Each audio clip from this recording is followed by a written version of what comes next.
So நம்ம good bad ugly படத்தோட அப்டேட்ஸ்க்கு பார்த்தீங்கன்னா பயங்கரமாக எதிர்பார்த்துருக்குறோம். இப்போ பார்த்தீங்கன்னா குட் பேட் அக்லி படத்தை Vishal first day first show பார்த்துட்டாரு அப்படின்ற மாதிரி ஒரு தகவல் கிடச்சிருக்கு.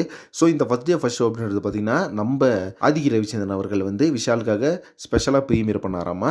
ஏன் அப்படின்னு பார்த்தீங்கன்னா மார்க் ஆண்டனி படத்தில் பயங்கரமான ஒரு க்ளோஸாக இருந்திருக்காங்க நம்ம ஆதிகி ரவிச்சந்திரன் அண்ட் வந்து நம்ம விஷால் அவர்கள். ஸோ எஸ்ஜே சூர்யா சாரும் பார்த்துருக்காரு சான்சஸ் அதிகமாக இருக்குது. அவங்களுக்காக பார்த்தீங்கன்னா இந்த படத்தோட அந்த ப்ரீமியர் ஷோ அப்படின்றது ஸ்பெஷலாக வந்து போட்டு காமிச்சிருக்காங்க. படம் வந்து மரண பங்கமாக வந்திருக்கு அப்படின்ற மாதிரி விஷால் இன்டர்வியூ கொடுத்துருக்காரு.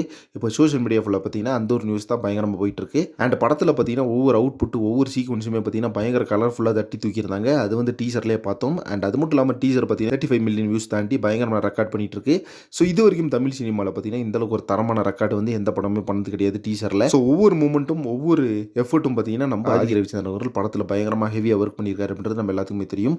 இந்த படத்தை பொறுத்தளவுக்கு செம்மையான ஒரு எக்ஸ்ட்ரானரியான ஒரு ஸ்க்ரீன் பிரச்சனை கொடுத்துருப்பாரு நம்ம ஏகேக்கு. தென் காஸ்டியூம்ஸு படத்தோட ஒவ்வொரு சினிமோட்டோகிராஃபி ஒர்க்கு படத்தில் இருக்க அந்த ஒவ்வொரு கலர் ஃப்ரேம்ஸ் எல்லாமே பார்த்தீங்கன்னா வேறு லெவலில் தட்டி தூக்கியிருக்காங்க சினிமோட்டோகிராஃபரும். அதே மாதிரி படத்தோட டைட்டில் கார்டு கூட பார்த்தீங்கன்னா அந்தளவுக்கு ஒரு ஹெவியாக ஒர்க் பண்ணியிருக்காரு அம்பானி விஎஃப்எக்ஸ். அவர் தான் பார்த்தீங்கன்னா அந்த படத்துக்கு அவ்வளோ ஒரு ஹார்ட் ஒர்க் பண்ணி படத்துக்கான அந்த விஎஃப்எக்ஸ் ஒர்க்கில் கொடுத்துருக்காரு. ஓகே ஃப்ரெண்ட்ஸ், இப்போ பார்த்தீங்கன்னா விஷால் அவர்கள் படத்தை பார்த்துட்டாரு. படத்தை பார்த்துட்டு படம் வந்து வேறு லெவலில் பணம் பங்கம் வந்திருக்கு அப்படின்ற மாதிரி எல்லா இடத்துலையும் நியூஸ் கொடுத்துட்டு வராரு. இதை பற்றி உங்கள் ஒப்பீனியன் அப்படின்றத கமெண்ட் பாக்ஸில் ஷேர் பண்ணுங்கள். நெக்ஸ்ட் ஒரு பண்ணுறேன். Thank you very much friends.